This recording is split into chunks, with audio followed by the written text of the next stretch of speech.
The real reason why poor people are poor. During my research on this topic, I found out that there is a culture of poverty, which means that the flawed choices and behavior of poor people made them who they are. It relates poverty to the road of success, whereby you finish school, get a job, get married, then start a family. Very few people that follow this road end up in poverty. There is also the belief that choices are restricted to the circumstances of where you live. Economic dislocation are some factors that shape poor people's choices. It's true that everyone doesn't have an equal opportunity in life. However, everyone is responsible for their decisions and choices, and the context to which those choices and decisions were made shouldn't be ignored. Now let's look at the real reasons why poor people are poor. 1. Government policies. Government policies should come in question on whether they help make or they help keep people poor. They include strategies and policies that governments come up with and the funds they put in place for poverty alleviation programs. Instead of having ineffective debates day in and day out on what program to be increased by a couple of billions or reduced by the same, they need to bring out reforms on certain areas of government that are mostly harming poor people. For example, people in the US have social welfare programs that they can access for healthcare and food provisions. Not all governments in the world provide the same to their citizens. With little to no safety net, vulnerable poor families keep on backsliding into extreme poverty. Ineffective government and government policies contribute to extreme poverty as they are unable to provide the basic and necessary infrastructure for the safety and security of their citizens, especially when in conflict. 2. Education. Numerous studies suggest that educational attainment is a significant determinant of financial success. In one instance, most poor families can't afford to send their children to school. They need them to work. Some poor families don't believe in educating girls. Yet, education can open doors to opportunities, skills, resources that will help families survive and eventually thrive. According to UNESCO, 171 million people would flee poverty if all they came out with from school is basic reading skills. More education would cut world poverty in half. But yet, some government schools are not doing enough in educating children, especially those children that are growing up in poverty. These schools, attended by children in poverty, have weak educational outcomes as compared to those schools with affluent students. Despite the massive spending on public school by the government, this weak performance and outcome is still realized. The same poor families have little alternative to the failing government schools. Some states in the US have made it illegal to send your child to a public school outside your assigned district.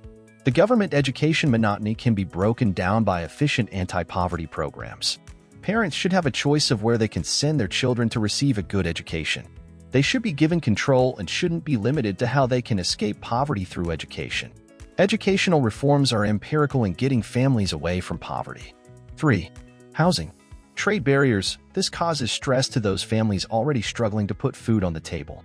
Housing policy is one area we should keenly look at, especially in urban sectors. Poor people are moving from rural areas to urban cities in search of better life and jobs. In the booming economic cities, there seem to be more opportunities for poor people to get jobs.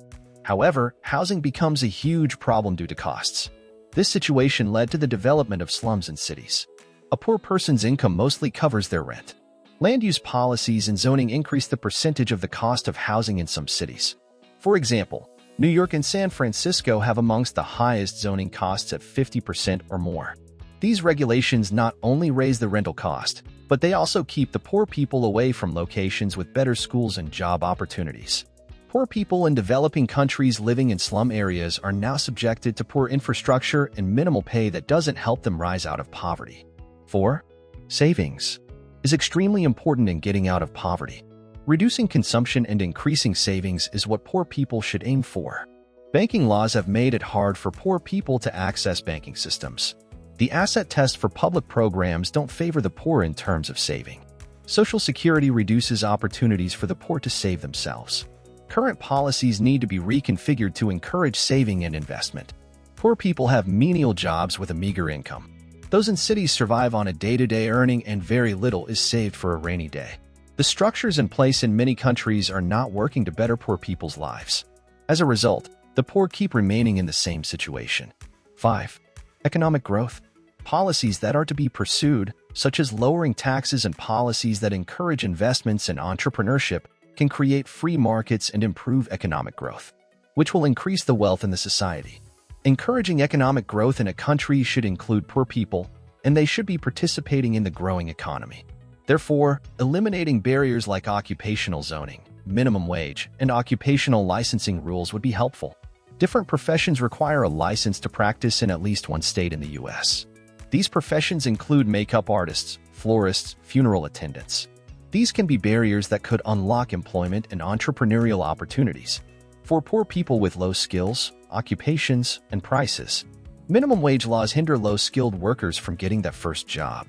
Occupational zoning hinders a poor person from starting a small business in their home. 6. Criminal justice. It would be correct to say that bias against the poor and their overcriminalization have increased poverty rates. Furthermore, the criminal justice system is also a part of it. A family with a father in prison is more likely to increase their poverty state. In the U.S., 5 million children have an imprisoned father, and this has contributed to poverty in America. Having a history of incarceration, having a criminal record, limits one's ability to succeed in the labor market and be self-sufficient. These criminal sanctions are overwhelming financially and emotionally, and they destabilize families, marriages, and children. Most slum areas in developing countries are attributed to criminal activities. Therefore, the government doesn't spend money on security and infrastructure development in such areas. People living here are subjected to poverty because they are associated with criminal activities. In cases of conflict with violence in a country with slums, these people become the most affected. 7. Climate change. The World Bank estimates that climate change has the capacity of pushing 100 million people into poverty in the next 10 years. Natural events like flooding, drought, and massive storms severely impact communities, especially those living in poverty. That's because many poor people rely on farming activities to earn a living. Many poor families usually only have enough food to last till the next season. They have little reserves for times of poor harvests and natural tragedies. When such natural disasters strike, they leave millions of poor people without food, shelter, and they become susceptible to diseases that push them further into poverty. In such situations, recovery is very difficult. 8. Lack of infrastructure. Good transport systems, water systems, telecommunication among others are significant in alleviating poverty. Lack of such infrastructure isolates communities in rural settings. Living in such places means you have little to no access and ability to go to school, work, and market to sell and buy goods. It's also expensive to travel for long distances to access basic services that should be provided by the government. Living off the grid costs a lot of money, and it makes low-income families stay poor. Isolation is very limiting. Opportunities that you would have had are already limited. Hence, low-income families stay in extreme poverty due to poor infrastructure. 9. Inequality and marginalization. There are numerous kinds of inequalities, such as economic and social inequalities, that are affecting many people in the world. For example, inequalities in gender, tribal affiliations, caste system marginalization, among others. They all mean the same thing. Inequality is the unequal access to resources to keep and lift anyone from poverty. Some inequalities are obvious, while others are very subtle. The voices of certain groups might not be voiced in a community meeting, making them have no say in making important decisions. These inequalities affect people, making them lack the tools to escape poverty. It makes low-income families that are already vulnerable not able to get ahead. Inequality leaves people living in extreme poverty. 10. Conflicts. Adversely affect poor people in several ways. Large-scale conflict with violence in developing countries brings societies to a stop. Conflict destroys infrastructure and causes migration, a refugee crisis, as families are forced to leave their assets and flee. In Syria, for example, 70% of the population lives in poverty due to prolonged conflict. And it's sad, because this was once a country where extreme poverty was very rare. Female-headed households become very common. Since women have difficulties getting well-paying jobs and making decisions in their communities, their families become extremely vulnerable. Small-scale conflicts with violence also hugely impact struggling communities. A farmer worried about the theft of crops and destruction of property wouldn't invest in planting anymore. And women and children become sexual violence targets since they are vulnerable. 11. Lack of clean water and hunger. According to the WHO, it's estimated that 2 billion people have no access to clean water at home, and 800 million people are suffering from hunger. But these two factors, hunger and clean water, are the main reasons why poor people are still poor. When a person doesn't get enough food, they don't get the strength and energy to work. Lack of food and clean water also leads to diseases like diarrhea that are preventable. Poor people have to travel long distances to access clinics, and they end up spending all their money in medicine. This situation is draining the already vulnerable people. When clean water is available, it's usually very far from poor and rural communities.